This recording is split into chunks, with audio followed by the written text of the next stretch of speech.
ये दिवाली महंगाई वाली, जी आज का मुद्दा जो सीधे तौर पर आपसे जुड़ा है, यानी बढ़ती महंगाई और उसका आम आदमी पर बढ़ता असर। आज एक बार फिर पेट्रोल और डीजल के दाम ऊपर चढ़े। त्योहारों का सीजन शुरू होने को है और उससे ठीक पहले त्योहारों से जुड़े सामान महंगे होते जा रहे हैं।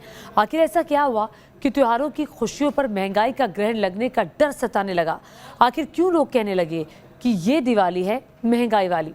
महंगाई की सच्ची तस्वीर और पूरा विश्लेषण इस रिपोर्ट में देखिए। त्योहारों के सीजन में आम आदमी को महंगाई की मार झेलनी पड़ेगी। एक बार फिर से पेट्रोल और डीजल के दामों में इजाफा हुआ है। बिजली संकट आया है चाइना में, जिसकी वजह से तमाम फैक्ट्रियां बंद हुई और तमाम प्रोडक्शन पर इसका असर देखा जा रहा है। महंगाई, महंगाई और महंगाई। पेट्रोल पंप से लेकर बड़े बड़े बाजारों तक यही शब्द सुनाई दे रहा है। सुबह आंख पूरी तरह खुली भी नहीं थी कि जनता पर महंगाई का पहला हंटर चल गया और ये था तेल का महंगा खेल। पेट्रोल और डीजल की कीमत कुछ वक्त से तकरीबन स्थिर चल रही थी, लेकिन शुक्रवार को दोबारा दाम बढ़ गए। पेट्रोल के दाम 25 पैसे प्रति लीटर बढ़ गए तो डीजल के दाम में 30 पैसे प्रति लीटर का इजाफा हुआ। दिल्ली में पेट्रोल का रेट 102 रुपए और डीजल का रेट 90 रुपए 23 पैसे हो गया। मुंबई में पेट्रोल 107 रुपए 95 पैसे प्रति लीटर और डीजल 97 रुपए 84 पैसे मिल रहा था। कोलकाता में पेट्रोल 102 रुपए 47 पैसे प्रति लीटर और डीजल 93 रुपए 27 पैसे प्रति लीटर बिकने लगा। मुझे ड्यूटी जाना है, हॉस्पिटल जाना है, मुझे तो पेट्रोल भराना पड़ेगा, बिना इसके तो कोई काम नहीं होगा। और जब पेट्रोल बढ़ गया है तो महंगाई तो बढ़ेगी, उसका असर तो किचन पे भी होता है। परेशानी तो होती सबको है, लेकिन क्या मजबूरी है, गाड़ी चलानी तो पेट्रोल डलवाना पड़ेगा ना। इससे कोई टेंशन नहीं सर, लेकिन मोदी मान नहीं रहे ना, वो तो बढ़ाते ही आ रहे हैं। ज़्यादा बढ़ रहा है पहले से। जीएसटी में आना चाहिए पेट्रोल डीजल भी। इसलिए सर देखो 510 का तेल डलवा रहा हूँ, 2 दिन नवेड़ा जाता हूँ खत्म। पेट्रोल को 30-35 रुपये तो फर्क पड़ेगा कम से कम। देखो असर तो पड़ता ही है। और सीधी बात है, गवर्नमेंट जो है जीएसटी के अंदर नहीं ला रही पेट्रोल डीजल को। पेट्रोल और डीजल के दाम बढ़ने की एक ही वजह है, कच्चे तेल के दाम में इजाफा, जो 3 साल में रिकॉर्ड ऊंचाई पर पहुंच गया। साल 2021 शुरू होने से पहले कच्चे तेल का दाम 41.68 डॉलर प्रति बैरल था, जो सितंबर आते आते 77.65 डॉलर प्रति बैरल पहुंच गया है, यानी तकरीबन दुगने का इजाफा। सिर्फ पेट्रोल और डीजल ही नहीं, कमर्शियल गैस सिलेंडर के दाम भी 43 रुपए बढ़ा दिए गए हैं। अंतर्राष्ट्रीय बाजार में क्रूड ऑयल में तेजी के चलते लगातार पेट्रोल डीजल की कीमतें बढ़ती जा रही हैं, जिसके आम आदमी के पॉकेट पर भार बढ़ता जा रहा है।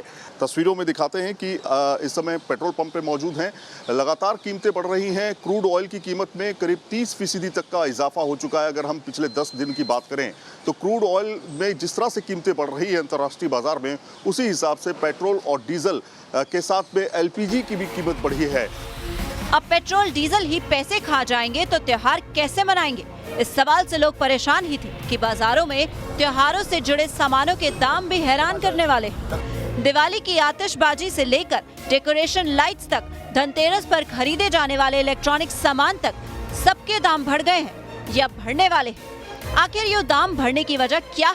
ये जानने के लिए न्यूज नेशन रिपोर्टर ग्राउंड पर पहुंचे। तो क्या त्योहारों के सीजन में आम आदमी को महंगाई की मार झेलनी पड़ेगी? इसको समझने के लिए हम ग्राउंड जीरो पे आ चुके हैं, सदर बाजार, जहां पर पूरे भारत से तमाम लोग आते हैं थोक व्यापार करने के लिए और रिटेल बाजार करने के लिए। हम इस समय पहुंचे हुए हैं और जानने की कोशिश कर रहे हैं आखिर चीन में जो क्राइसिस है उसका असर क्या भारत पे भी पड़ने जा रहा है, क्योंकि अगर देखें तो करीब 87% इलेक्ट्रिक सामान जो है आज भी भारत से जो आता है वो चाइना से ही आयात किया जाता है, जिसमें फुलझड़ी से लेकर के तमाम ऐसे सजावटी सामान जो हैं वो चाइना से सीधे तौर पे भारत में आते हैं। बाजार के जानकारों के मुताबिक इन उत्पादों में से अधिकतर ऐसे हैं जो चीन से आते हैं, लेकिन अचानक सप्लाई बंद हो गई, जिसकी वजह से पुराना माल ही बेचा जा रहा है और दाम बढ़ गए हैं। चीन और सप्लाई लाइन की बारीकियां आम जनता नहीं समझ पाती, उसे तो बस जेब पर बढ़ता बोझ नजर आता है।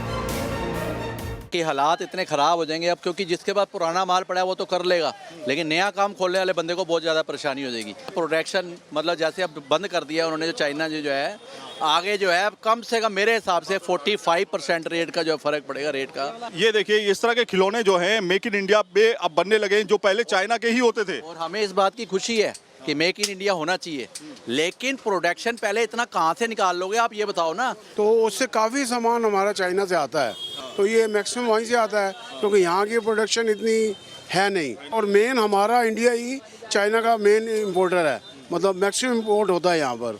तो ये सारी अगर नई सामान आता तो प्राइजेस मतलब 50-60% तक बढ़ सकते हैं। कोरोना के डर और लॉकडाउन की परेशानियों से दो चार होने के बाद ये साल आगे बढ़ा था। त्योहार मानो इस हैंगओवर को उतारने का जरिया था, लेकिन त्योहारों की खुशियों का दायरा भी बढ़ते खर्च की वजह से सिमटता नजर आता है। दिल्ली से सैयद आमिर हुसैन के साथ टीम न्यूज़ नेशन।